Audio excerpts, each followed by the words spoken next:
14번까지 돌았습니다. 주택임대차의 14번입니다. 자, 역시 또 우선변제권. 우선변제권 누르면 여러분들은 확정일자라는 개념이 잡혀 있어야 되겠습니다. 자, 틀리는 것을 찾으시오. 1번. 대항요건과 확정일자를 모두 갖춘 날을 기준으로 우선변제권이 발생합니다. 항상 우선변제권은 뭐부터 있어야 된다? 대항력부터 있어야 되겠습니다. 5. 2번 대항요건을 먼저 갖추고 그 후에 확정일자를 갖춘 경우에는 확정일자를 갖춘 날짜에 우선변제권이 발생한다. 그 말도 맞죠? 자, 1월 1일 전입신고와 이사를 했고 그리고 1월 5일 확정일자를 찍었다고 칩시다. 그러면 이사와 전입신고를 갖췄으니까 대항력은 언제부터? 1월 2일부터 대항력은 발생했죠. 확정일자는 언제 찍었다? 1월 5일이면 1월 5일부터 우선변제권이 발생한다. 그런 취지죠. 3번 대항요건보다 그 이전에 확정일자를 갖춘 경우에 대항요건을 갖춘 다음 날 우선변제권이 발생한다. 이것도 맞다. 그죠? 자, 1월 1일 확정일자부터 먼저 찍었습니다. 그리고 1월 3일 이사와 전입신고를 갖추었다. 대항력은 언제부터지요? 1월 4일부터. 확정일자는 1월 1일 찍었더라도 대항력을 갖춘 다음 날 1월 4일부터 발생한다. 지금 이 문제의 전부 다 내용이 뭐다? 대항력부터 갖추어야 된다. 그런 뜻입니다. 맞고 4번 대항요건과 같은 날 확정일자를 갖춘 경우에 확정일자를 갖춘 날 우선변제권이 발생한다. 또 틀렸죠? 한번 봐요. 1월 1일 대항요건 이사와 전입신고를 갖추고 이때 확정일자도 찍었다. 우선변제권은 확정일자를 찍은 날로부터다. OX, X. 대항력은 언제부터 발생합니까? 1월 2일이잖아. 그러면 어제 찍었더라도 우선변제권은 1월 2일부터입니다. 무슨 말 이해하시겠죠? 다 똑같은 말. 틀린 것 4번. 그러니까 5번 임차인이 전입신고 후 확정일자를 받은 날과 저당권 설정 등길이 같은 날이면 동순위가 될 수 있을 것이다. 지금 이 말입니다. 전입신고 1월 1일 전입신고를 갖추었고 1월 2일 확정일자도 찍었고 저당권도 들어왔다. 자, 우선변제권이 우선이냐 저당권이 우선이냐 지금 이 문제죠. 1월 1일 전입신고 갖추었으면 대항력은 언제? 1월 2일 확정일자 언제 찍었고 1월 2일 같은 날 찍었다. 그죠? 그리고 저당권도 같이 찍으면 이것은 뭘로 본다? 동순위로 본다. 그래서 답이 4번은 틀렸고 정리됐죠. 다 지금 같은 문제들을 계속 전달했습니다. 15번 2014년 3월 5일 주택을 점유하고 동년 3월 10일 전입신고도 하고 동년 3월 15일 확정일자를 받았습니다. 우선변제권은 언제부터입니까? 3월 15일 주간부터. 그죠? 지금 보시면 주택을 이사한 날 3월 5일, 전입신고 3월 10일. 그러면 대항력은 언제부터? 3월 11일이잖아요. 그럼 대항력은 3월 11일 발생했죠. 근데 확정일자는 언제 찍었다? 3월 15일. 그럼 3월 15일 오전에 찍은 것으로 본다. 그런 개념. 답이 몇 번? 2번. 되겠죠? 크게 부담스러운 내용 아닙니다. 16번입니다. 이제 소액 임차인의 최우선 변제권으로 접어들었습니다. 틀리는 것을 찾으시오. 1번 소액 임차인으로서 어떠한 경우라도 소액보증금 전부를 다른 권리자보다 우선적으로 받을 수 있다. X죠. 우리 서울 거 기억하라 그랬죠. 현재 9,500일 때 얼마까지? 3,200까지지 전부를 최우선 받는 건 아니죠. 일정액에 대해서만 최우선 받습니다. 1번 틀렸고 2번 소액 임차인이 경매 절차에서 최우선 변제를 받으려면 대항요건만 갖추면 되지 확정일자는 갖출 필요가 없다. 자, 여러분 거기 최우선 변제를 받으려면 이거 맞는 것 같은데 맞죠? 최우선 변제를 받으려면 대항요건만 갖추면 되고 확정일자는 갖출 필요는 없다. 맞다. 그렇게 틀린 것이 1번으로 들어왔죠. 그러니까 1번이 틀렸으니까 나머지는 당연히 맞죠. 제가 잘못했어요. 3번도 그러면 맞나요? 소액 임차인의 우선 변제권은 임차주택의 소유권이 경공매에 의해서 변경된 경우에만 적용되고 매매, 정려 이런 것들은 적용하지 않습니다. 그거 당연히 하고 4번 소액보증금의 우선할 변제의 범위는 지역에 따라서 기준이 다르다. 당연하고 5번 별표 대지에 관한 저당권 설정 당시에 이미 지상 건물이 존재한 경우 소액 임차인은 저당권의 실행에 따른 대지의 환가대금에서 소액 보증금을 우선 변제 받을 수 있다. 맞다. 그죠? 이미 존재를 해야 됩니다. 자, 이런 경우가 있을 수 아니겠습니까? 나대지에 국민은행이 저당이 설정되고 나대지에 나중에 건물이 설정됐습니다. 그리고 여기 살고 있는 사람 최우선 변제를 주장할 수 있다 없다? 안 된다고. 벌써 건물이 있었을 때만 저당 인정되겠죠. 그죠? 그거 꼭 주의하셔야 됩니다. 5번 지문도 잘 보셔야 돼요. 저당권 설정 당시에 건물이 존재하고 있었다면 최우선 변제는 인정해 줍니다. 대지에 대해서도 주택임대차는 적용되기 때문에 그래요. 17번 역시 최우선 변제에 관한 문제입니다. 틀리는 것을 찾으시오.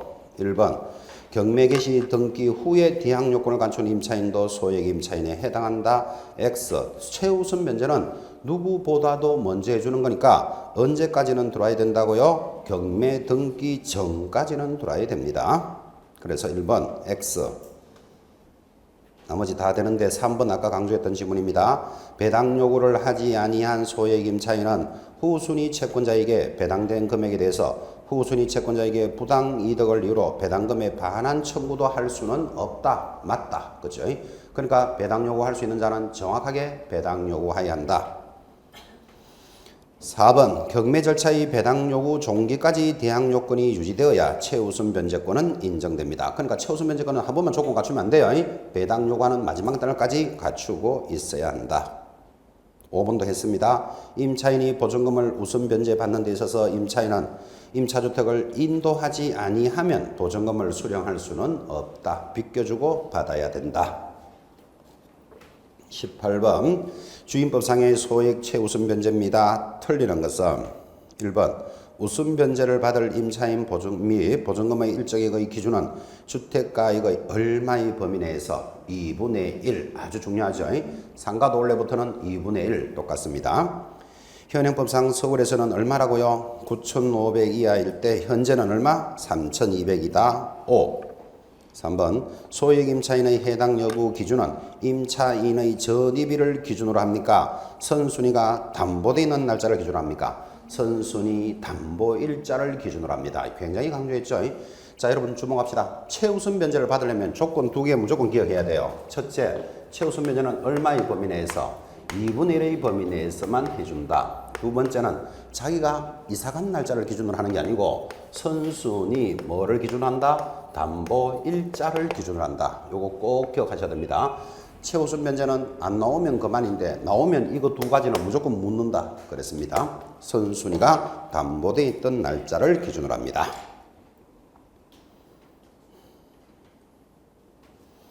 마찬가지 18번의 5번 지문 하나의 주택에 임차인이 둘인데 그들이 그 주택에서 가정공동생활을 하고 있다면 이것을 뭘로 본다? 합산하여 1인으로 본다 까지도 정리됐죠. 틀리는 것 3번입니다. 19번 이번에는 임차권 등기 명령으로 접어듭니다. 자, 공부용입니다. 1번 임대차가 종료가 되고 보증금을 반환받지 못한 임차인은 단독으로 임차주택의 소재지를 관할하는 지방법원 지원 등에 신청할 수 있다. 맞다. 자, 여기서 포인터. 일단 임대차가 반드시 뭐 돼야 된다? 종료가 돼야 됩니다. 종료. 2번 임차권 등기 명령의 집행에 의한 이제 임차권 등기가 탁 되면 등기가 격려된 날로부터 대항력과 우선 변제권은 인정해준다. 별도로 확정일자 안 찍어도. 그런데 그 전에 찍어놨다면 그 전에 찍어놓은 것으로 당연히 인정해주고 안 했더라도 등기됨으로써 취득합니다. 5. 3번 임차인이 임차권 등기 이전에 자 지금 나오네요. 이미 대항력이나 우선 변제권을 취득한 경우라도 임차권 등기 명령에 의한 임차권 등기가 격려되면 등기가 격려된 날로부터 우선 변제권을 취득한다 하면 X죠.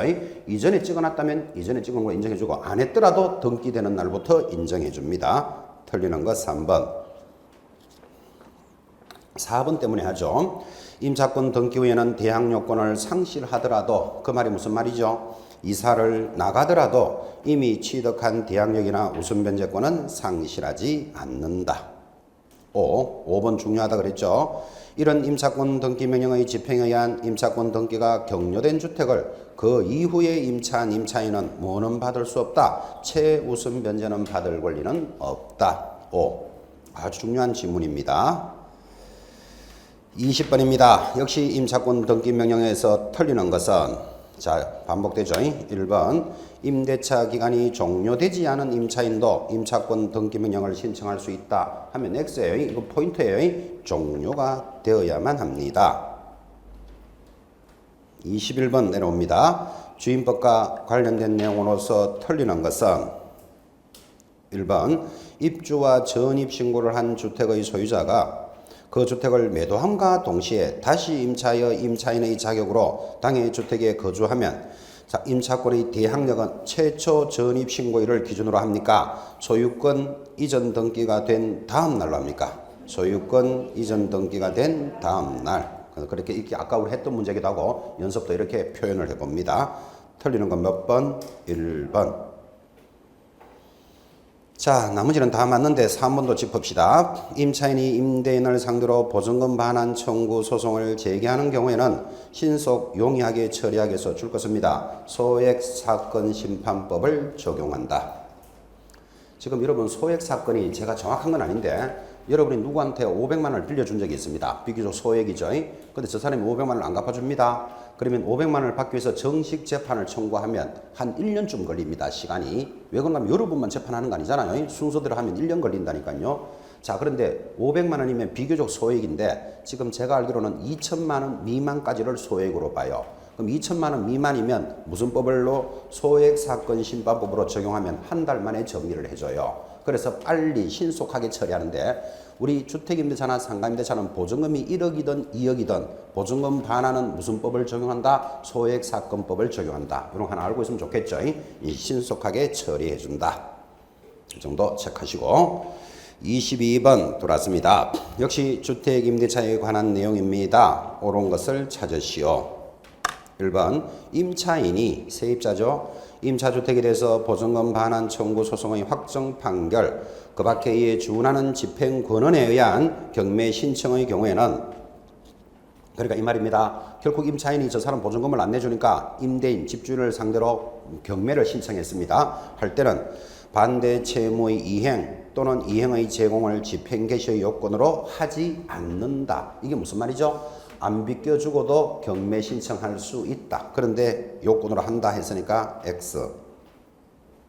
2번 임차권은 임차주택에 대해서 경매가 행해지면 보증금이 전액 변제되지 아니한 대항력 있는 임차권은 소멸하지 않는다. 그죠? 한다기 때문에 또 X. 3번 임대차 기간이 만료되지 않은 상태에서 임대인이 집을 팔았답니다. 새로운 주인과 반드시 임대차 계약을 다시 할 필요는 없다. OX. 반드시 할 필요 없는 이유가 뭐다? 대항력을 갖췄잖아. 그죠? 그래서 답은 3번이 O. 4번 주택 임차인이 대항력권과 확정일자를 갖추었으나 다시 그 후에 전세권 설정 등기를 하였고 그 설정된 전세권이 저당권의 실행에서 경매로 소멸되었다면 대항력은 상실한다. 저당권만 상실하지 대항력은 상실할 필요 없죠. 일단 이사와 전입은 유지되어야 합니다. 5번 대지에 저당권이 설정되고 이제 신축된 건물 들어오잖아. 그죠? 그럼 나대지에 건물이 있었죠. 그죠? 신축된 건물의 임차인은 그 저당권의 실행에 따른 환가금액 중 대지의 환가당금에서 당연히 최우선 변제는 받을 수 없다. 이런 거 아주 중요합니다. 개념을 잘 잡고 체크해 주셔야 되겠습니다. 상가로 접어들었습니다. 23번 상가 임대차 보호법입니다. 틀리는 것은 이 상가에 대해서는 그죠. 여기 이번에 개정이 됐기 때문에 또 여러분 수업도 많이 들으셨겠지만 위에다가 메모를 하나 해놓읍시다. 어차피 상가는 제일 중요한 게 이겁니다. 상가 임대차 보호법은 적용되는 범위가 있습니다. 적용된 범위 첫째 서울에서는 보증금이 얼마? 4억. 이거 암기해야 됩니다. 과밀권역 3억, 광역시 김포 용인 안산 2억 4천. 나머지 기타 시구는 1억 8천이 될 때만 상가 임대차가 적용됩니다. 그때 우리는 이 금액을 뭐라고 부른다? 환산보증금이다. 이렇게 부르고 환산보증금이라는 것은 보증금 더하기 월세 곱하기 얼마 한다? 100으로 한다. 그죠? 자, 환산보증금이 적용된다. 이게 상가에서 저는 제일 중요한 거예요. 주택임대차는 지금까지 공부하셨지만 보증금이 얼마일 때만 보호받을 수 있다. 이런 말이 있다 없다? 없잖아요. 아까 주거용 건물에 한한다. 살림만 살면 보호해줬잖아. 그죠? 근데 상가는 환산보증금이라는 범위가 있고 이 범위에 들어갈 때만 적용을 해줍니다. 됐고 그런데 이번에 개정되기를 이 범위를 벗어나더라도 인정해주는 게 만들어졌어요. 자, 이 범위를 벗어나더라도 인정해주는 건 뭐? 갱신요구권 인정해줘요. 또 뭐? 대항력 인정해줘요. 또 뭐 권리금에 대해서는 이 범위를 벗어나더라도 인정한다. 이거 원래 아주 중요합니다. 이거. 그래서 갱신요구권, 대항력, 권리금은 이 범위를 벗어나더라도 인정해 줍니다.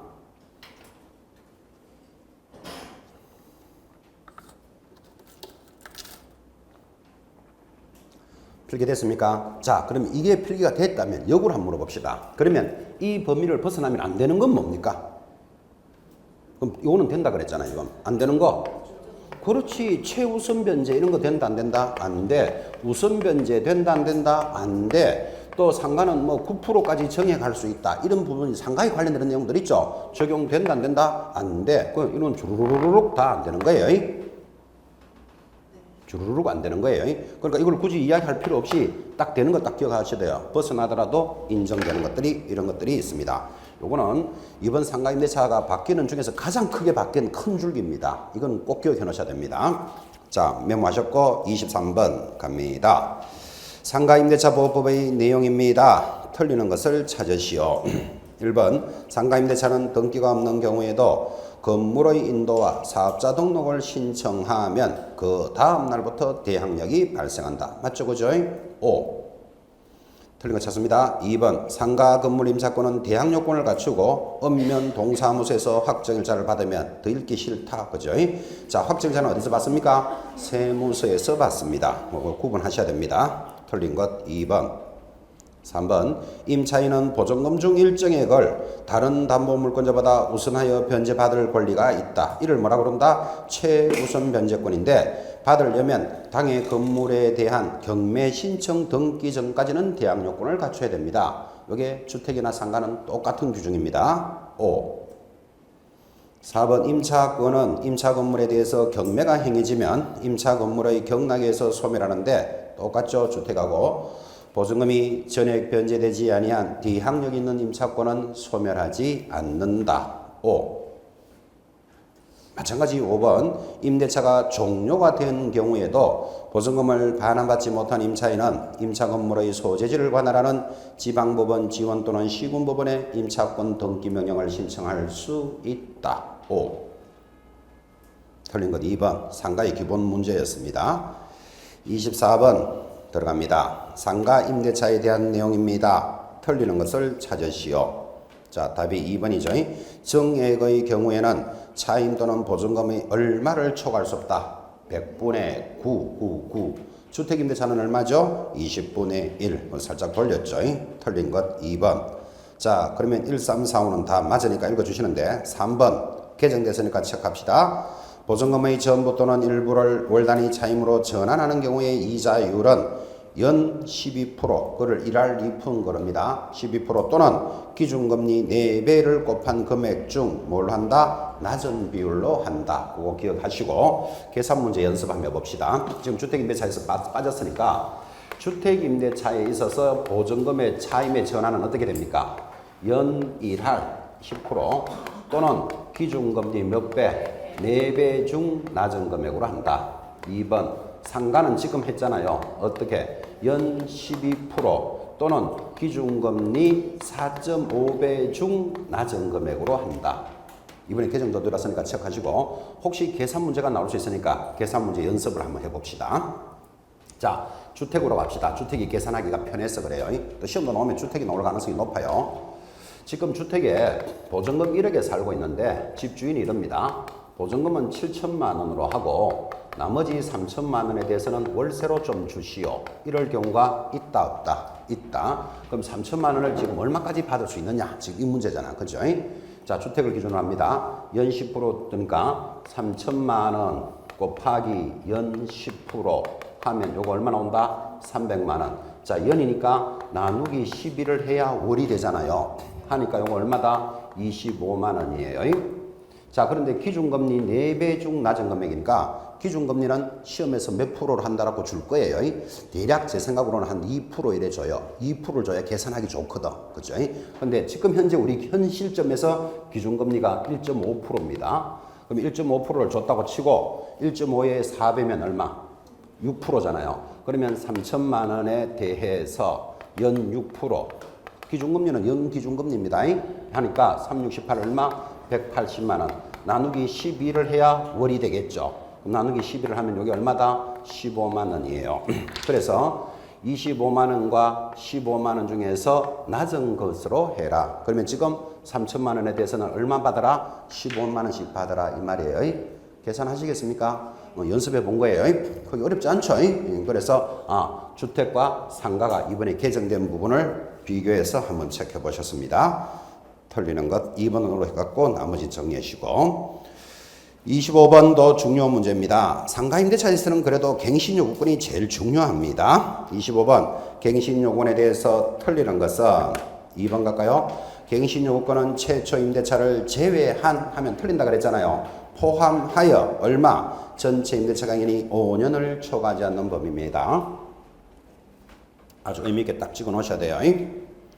자, 그래서 틀린 것 2번 잡으시고 나머지는 다 맞는데 자, 쓰기 동그라미 4번 3개의 차임에 달하도록 차임을 연체한 사실이 있는 임차인에 대해서 임대인은 갱신 요구를 거절할 수 있다. 맞죠? 3개의 차임. 이 3개의 차임은 연속 연체다. 하여튼 3번이다. 하여튼 3번이에요. 합산해서 3번. 그 다음에 금액도 들어간다 안 들어간다? 금액도 들어가요. 3기 차임은. 5번 임대인의 동의를 받고 전대차 계약을 체결한 전차인은 임차인의 갱신요건 행사 기간 범위 내에서 임차인을 대위하여 임대인에게 갱신요구를 행사할 수 있다. 항상 중요하게 질문했던 거 임차인을 대위하여 이거 놓치면 안 됩니다. 26번 돌았습니다. 상가와 주택을 비교하고 있습니다. 잘못된 것. 우리 시험에서는 이 비교 문제가 제일 잘 들어옵니다. 해설 딱 가리시고 잘못된 것 50초 동안 찾습니다. 공부 한번 합시다. 시작.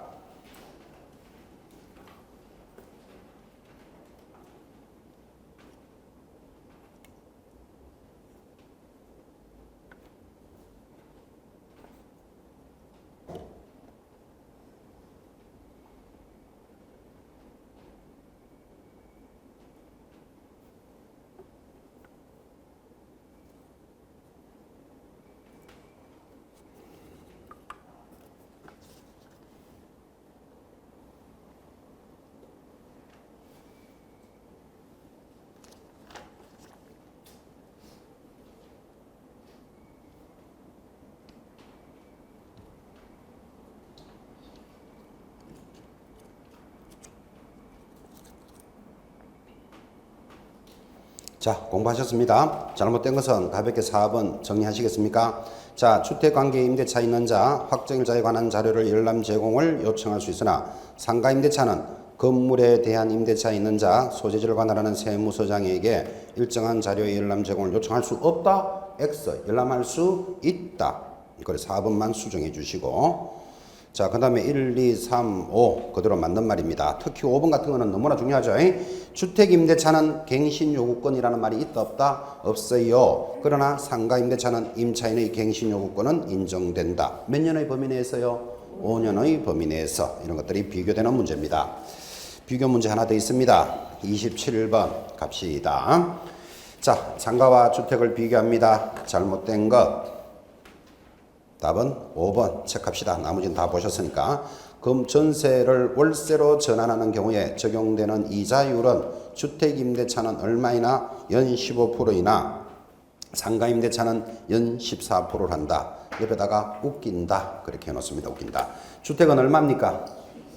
그래, 주택은 여기 있잖아요. 연 10% 또는 기준금리 4배 중 낮은 금액으로 하고 상가는 연 12% 또는 기준금리 4.5배 중 낮은 금액으로 한다. 그렇게 수정해 주시고 자, 나머지는 다 정리됐는데 맞는데 4번 볼까요? 연간 임대료의 인상 상한선은 주택임대차는 얼마? 20분의 1. 1을 뭐라 부른다? 5%. 상가는 몇 프로? 100분의 9를 한다. 됐죠? 그 정도. 그래서 상가는 가볍게 보셨습니다. 자, 지금부터 출발하는 경공매와 매수 신청 대리. 무조건 경공매 한 문제, 사실 공매는 아니고 경매 문제 한 문제, 매수 신청 한 문제 반드시 출제되고 이 범위를 벗어나지 않는다 그랬습니다. 그래서 여러분들 집중해서 체크해 갑시다. 이론을 천천히 관리할 겁니다. 자, 1번 문제입니다. 개공사가 법원의 경매에 관해서 설명합니다. 틀리는 것은 작년의 문제네요. 기일 입찰에서 또 나옵니다. 이거 한 서너 번 나왔습니다. 매수 신청 보증 금액은 매수 신고 가격의 10분의 1로 한다. X. 이거 뭘로 고쳐야 됩니까? 최저 매각 가격의 10분의 1로 합니다. 다시. 자, 이 물건이 경매 나왔습니다. 경매가 나오면 제일 먼저 감정평가사가 감정가가 1억이다를 잡습니다. 제일 먼저 경매가 시작되면 감정가부터 잡습니다. 감정가 1억이라는 말은 1억 이상 사는 사람에게 팔겠다 이 말이에요. 그래서 감정가를 다른 말로는 무슨 말이다? 최저 매각가하고 같은 말이에요. 최저 1억 이상 사는 사람에게 팔겠다. 이게 경매가 시작인데 여러분이 이 물건이 마음에 들었는 모양이죠. 나 1억 5천에 사고 싶다. 사고 싶다를 매수 신청한다 이렇게 말합니다. 그때 매수 신청을 할 때는 말로만 해야 된다. 보증금 내야 된다. 보증금 내야 돼요. 보증금 얼마? 최저 매각 가격의 10% 이렇게 대답하셔야 돼요. 그죠? 그러니까 1억이니까 얼마 내야 된다? 1,000만 원 내야 된다. 이 말이죠. 예전에는요. 내가 1억 5천에 매수를 하면 매수 가격의 10% 1,500만 원을 냈었어. 지금 이제 1번 지문이 틀렸다 이 말이에요. 지금도 그래 알고 있는 사람 많아요. 자, 그러면 여러분 이 문제를 해결했다면 이런 문제를 응용할 수 있어요. 이 물건을 내가 2억에 사고 싶다. 그럼 2억에 사고 싶은 사람도 보증금은 얼마다? 똑같잖아. 최저 매각 가격의 10%니까 1,000만 원이죠. 옛날에는 2억에 살려면 얼마 내야 된다? 2천만 원이었겠죠. 그래서 보증금이 최저 매각 가격의 10%로 가면서 보증금이 인하되는 효과가 있다. 이런 게 지문이 뜨면 OX. 똑같은 말이잖아. 2천인데 지금은 1,000만 원만 내면 되잖아요. 됐죠? 그래서 보증금이 인하되는 효과가 있어요. 그런 개념을 익히셔야 돼요, 지금. 자, 그럼 1번은 수정했고 공부합시다. 2번. 차순위 매수 신고는 그 신고액이 최고가 매수 신고액에서 보증액을 뺀 금액을 넘을 때만 할 수 있다. 아, 이것도 더 중요한 문제잖아요. 자, 지금 1번이 틀렸으니까 나머지 공부하고 있습니다. 기출문제는 암기해야 돼요. 그대로 올라오기 때문에. 차순위는 이렇게 말하고 있습니다. 지금 1억 5천이 1등이었습니다. 아, 그런데 누가 1억 4,500에 적어냈습니다. 이 사람도 보증금은 1,000만 원 냈겠죠. 자, 그러면 1억 4,500에 적어낸 사람을 보고 우리는 뭐라고 부른다? 나가래 되었다. 나가래. 이해하시겠습니까? 나가래 됐습니다. 자, 그럼 나가래 되면 어떻게 됩니까? 보증금 받아서 집에 가면 됩니다. 살짝 울면서 가면 됩니다. 그냥 울어도 되고 안 울어도 되고. 근데 울 필요는 없습니다. 경매 물건은 많고도 많은데 한번 나가래 됐다고 울 일은 없죠. 그죠? 자, 보증금 받고 가면 되는데 미련이 남습니다. 왜 미련이 남았는가 하면 이 사람이 1억 5천에 보증금 1,000만 원 내고 낙찰됐으면 나머지 1억 4천을 한 달 안에 대금을 납부해야 돼요. 대금을 납부해야 경매가 끝나는데 마지막에 와서 대금을 안 내는 경우가 있다고. 그러면 다시 경매하고 재경매하려면 시간이 많이 가잖아. 그죠? 그래서 내가 차순위를 하고 싶다라고 신고를 할 수 있다고. 그 차순위 매수 신고를 받아주는데 자기가 원하면 받아주는 거예요. 자, 그런데 2등이라고 무조건 받아주는 게 아니고 지금 말하다시피 최고가 금액이 얼마다? 1억 5천에서 보증금을 뺀 금액보다 높을 때만 인정해 주는 거예요. 그럼 1억 5천에서 빼기 1,000 하면 얼마? 1억 4천. 그럼 나는 차순위가 된다 안 된다? 되잖아. 그럼 차순위 받아주겠다 이 말이에요. 그런데 이럴 수 있겠죠. 1등이 1억 5천이었는데 2등이 1억 3천이었다. 이 사람은 차순위라도 된다 안 된다? 안 돼. 차순위 자격 잘 봐요. 최고가 금액에서 보증금을 뺀 금액보다 높을 때만 해준다. 2번 맞다. 3번 매수인은 매각대금을 다 낸 때 매각의 목적인 권리를 취득한다. 이것도 중요한 말이죠. 이걸 이렇게 말하죠. 대금을 다 낸 때 소유권을 취득한다. 이 말하고 같은 말이잖아. 그죠? 등기된 때 소유권을 취득한다 하면 틀려요. 4번 가압류 채권에 대항할 수 있는 전세권은 그 전세권자가 배당 요구를 하면 매각으로 소멸한다. 자, 요건 좀 이따 권리분석에서 하겠지만 최선순위 전세권. 지금 가압류권자에 대항할 수 있는 전세권이라는 말은 전세권이 앞에 있다 이 말이잖아 지금. 그죠? 자, 최선순위 전세권은 배당 요구하면 어떻게 된다? 배당받고 삭제. 요구 안 하면 인수. 근데 배당 요구를 하면 소멸된다. 맞잖아 지금. 5. 재매각 절차에서 줄 닦았습니다. 재매각은 뭐라죠? 대금 미납 적어 놓으셔야 돼요. 자, 이렇게 대금이 기다려줬는데 미납되어서 다시 하는 경매를 뭐라 그런다? 재경매라 그래요. 그래서 전 매수인은 매수 신청을 할 수 없으며 매수 신청의 보증을 돌려줄 것을 요구하지도 못한다. 동의하시겠습니까? 자, 재매각에서 전 매수인이라는 말은 자기 때문에 경매하잖아. 자기가 경매를 안 냈으니까 하니까 자기는 거기 들어올 수 없고 매수 신청할 수 없고 또 저번에 냈던 보증금은 어떻게 된다? 몰수한다. 작년에 문제가 이 정도 경매 문제가 들어왔습니다. 이것도 한 서너 번 들어왔던 지문들이 기출되어 있습니다. 그래서 이 문제가 쉽습니다. 사실은. 2번 경매에 관한 내용입니다. 틀리는 것은 20회 때 문제네요. 자, 1번 부동산에 대한 압류는 채무자에게 경매 개시 결정이 송달된 때 또는에 동그라미 넣고 결정 등기된 때 효력이 생긴다. 5. 지금 두 가지잖아요. 지금 이 말입니다. 자, 이 물건을 경매하겠습니다. 자, 그런데 이 경매 효력은 언제부터 발생한다? 송달이 되거나 또는 등기가 되면 효력은 발생해요. 근데 이게 예전에는 이랬어요. 송달이 되면 효력은 발생한다. 그랬어요. 그러니까 이게 애로사항이 많았어요. 어떤 애로사항이 있냐면 이 집이 경매 처분되면 소유자 갑이 있었겠죠. 이 사람이 대금을 안 갚았으니까 경매가 들어오는 거예요. 근데 이 사람 갑은 송달, 법원으로부터 등기 우편이 오면 송달을 딱 받으면 이제 효력이 발생하거든요. 이 소유자 갑은 송달 받고 싶다? 안 받고 싶다? 상식적으로 안 받고 싶죠. 그래서 법원에서 경매하겠다는 그 중요한 서류를 그냥 툭 던져놓고 안 간다니까요. 반드시 송달했다는 확인을 받아야 되는데 갑이 피해요. 일부러 안 받고 아예 집에도 안 와. 그죠? 그러면 돈 받을 채권자는 어느 세월에 경매가 될지를 모른다고. 그래서 송달된 때 하니까 그런 애로사항이 있었다고. 그래서 지금은 바꿨다고요. 송달이 되거나 등기가 되면 효력은 발생한다. 무슨 말인지 이해하시겠죠? 둘 다 이루어진 시점이다라고 시험에 나오면 틀려요. 이것도. 그래서 또는에 동그라미 한 거예요. 지금. 옛날에는 희망찬란한 일이 있었겠죠. 아무리 송달을 해야 경매가 진행되는데 송달을 안 받는다니까 이 사람이. 그죠? 그러니까 채권자 답답한 사람이 특수 송달이라 그래가지고 그죠? 이 집에 확인을 해보니까 갑의 아버지 제사가 내일 모레네. 아무리 도망갔더라도 아버지 제사는 오겠지. 그죠? 그리고 밤 11시까지 다 기다리고 있습니다. 앞에. 그럼 불 탁 켜지는 거 보고 쫙 올라가가지고 띵동 송달합니다. 이렇게 딱 하는 거예요. 그걸 뭐라 그런다? 특수 송달. 밤 11시 반에. 그죠? 그것도 송달할 때 그냥 툭 던지고 오면 안 돼. 옆에 집달간 정인이 있어야 돼. 근데 정인이 퇴근 다 하고 밤 11시 반에 따라가지고 싶어 한다? 안 가고 싶다. 그러니까 인사해야 된다? 안 해야 된다? 인사해야 된다. 복잡한 문제가 막 생기기 시작한다고. 무슨 말인지 아시겠죠? 그냥 편지 툭 던지고 오면 안 돼요. 받았다는 정인도 하나 들고 있어야 돼. 그죠?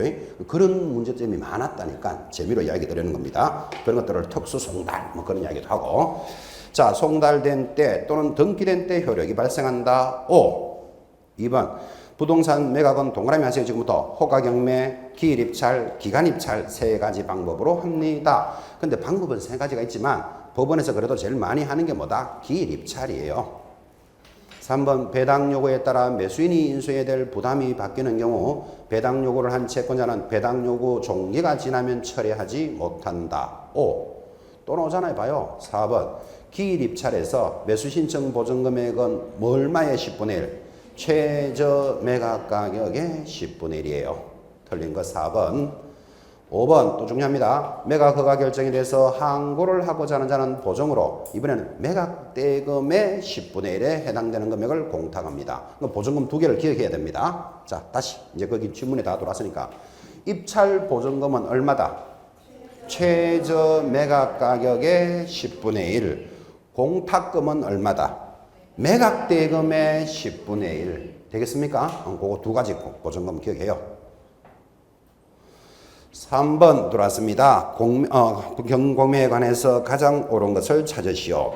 자, 일단 임의경매하고 탁 두르면 여러분 임의경매는 자동으로 뭐다? 담보권 실행. 그거 딱 잡으셔야 돼요. 적어요. 지금부터. 임의경매는 뭐다? 담보권 실행. 그 1번 일단 틀렸어요. 집행권은 그랬으니까. 2번 강제경매 줄 꺼놓고 강제경매는 집행권은이에요. 판결문을 집행권은이라 그래요. 2번도 틀렸고 1번, 2번 반대로 한 거예요. 3번 이제 집행권은이란 채권자가 채무자에 대해서 겁부 청구권을 가지고 있음을 인정한 공적인 문서 갈로 열고 판결문 등 이래 적어요. 판결문 등을 뭐라고 부른다? 이거를 집행권은 그래요. 3번이 O예요. 4번 자산관리공사에 의한 공매 중 압류부동산 공매는 금융기관이 채권 정리를 해서 법원 가지에서 유입한 부동산을 압류하는 것이다 하면 틀립니다. 거기 압류부동산 공매 줄 꺼놓고 세금 미납. 요거는 세금이 미납되면 압류부동산 공매합니다. 5번 경매에서 유찰되는 경우에 저감 DC는 매 회당 10%이다. X죠. 대략 얼마입니까? 20에서 30%입니다. 아주 가볍게 그냥 기출문제로서 확인해 보시고 4번 역시 경매에 관련되는 권리 분석입니다. 틀리는 것은 1번 경매를 통해서 토지거래허가구역 내의 농지를 취득할 때는 토지거래허가는 받을 필요는 없다. 맞다. 그죠? 이게 아주 경매의 좋은 점이라 그랬죠. 이거 기억하라 그랬어요, 여러분들. 이걸 기억하라고 이런 설명까지 했습니다. 잘하는 수업인지 모르겠지만 이게 토지거래 허가지입니다. 근데 국가가 허가를 안 해줍니다. 사고 팔고 싶은데. 그죠? 그러면 두 사람이 짜고 뭘로 넘기면 된다? 경매로 넘기면 토지거래를 면제받을 수 있습니다. 그래서 짜고 경매로 넘겨서 내가 낙찰 받으면 되는데 다른 사람 털커덕 받았다? 그러면 이제 위험 부담은 세다. 그런 것도 느껴보라 그랬죠. 자, 1번, 2번 농업인이 아닌 자가 경매 농지의 최고가 매수 신고인이 인경 경우 농지 증명을 제출하여야만 매각 허가 결정을 받을 수 있다. 우리 여기서 배울 수 있는 것 경매에 있어서는 농취증이 있어야 한다. 3번 경매 등기 후, 즉 압류 효력 발생 후 대항 요건을 갖춘 소액 임차인의 경우는 최우선 변제를 받을 수는 없다. 아까 했죠? 최우선 변제는 언제까지는 들어야 된다? 경매 등기 전까지는 들어야 된다.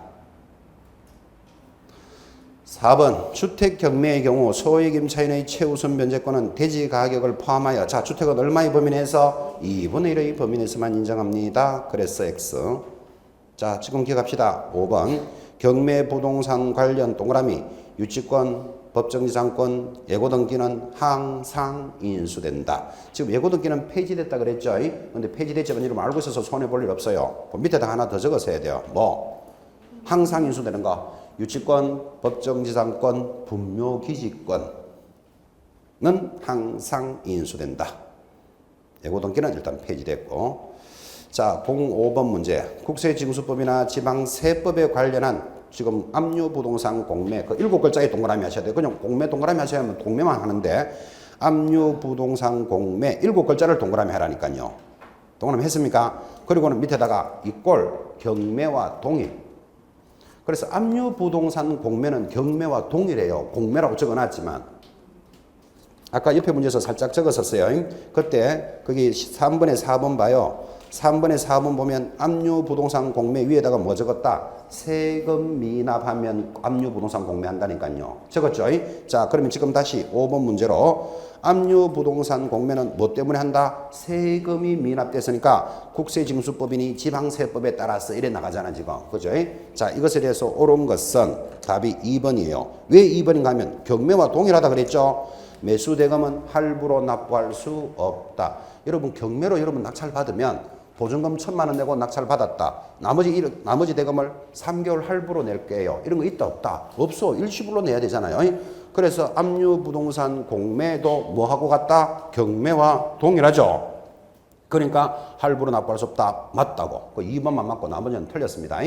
그냥 가볍게 참고로 보시기 바랍니다. 왜냐하면 공매는 지금 10년 연속 출제 안 됐습니다. 그러니까 그 정도로만 기억해 놓으시고 넘어가면 6번 중개법인이 경매에 대해서 역시 설명한 것입니다. 틀리는 것. 기출문제는 반드시 잡아야 됩니다. 1번 미등기 건물도 경매 대상이 될 수 있다. OX 미등기 건물도 경매합니다.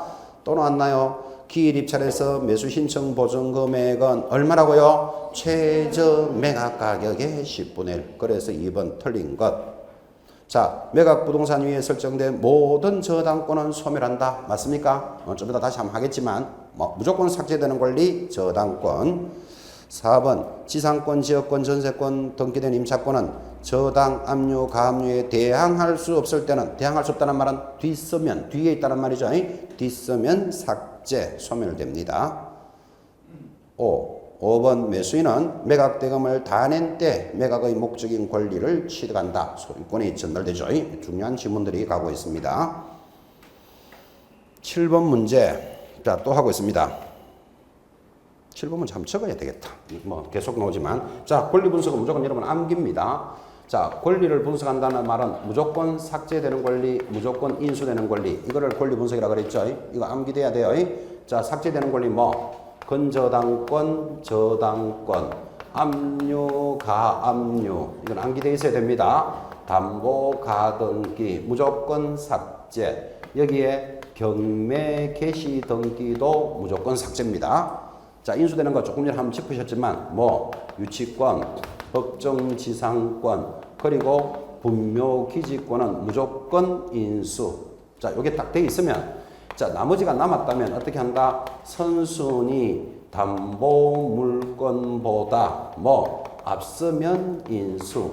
앞서면 인수라는 말은 다른 말로 하면 뒤서면 삭제. 세 번째 아까도 잠깐 했죠. 최선순위 전세권이라는 놈은 배당을 요구하면 어떻게 된다고요? 삭제되는데 배당 요구가 없으면 인수된다. 이게 권리 분석이고, 자, 이 권리 분석은 암기되어 있어야 됩니다. 암기.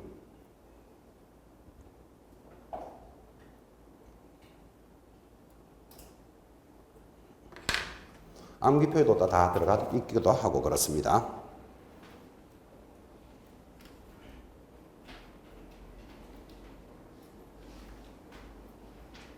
아유, 다 적습니까? 암기 다 되어 있을 거라고 믿어 의심치 않는데.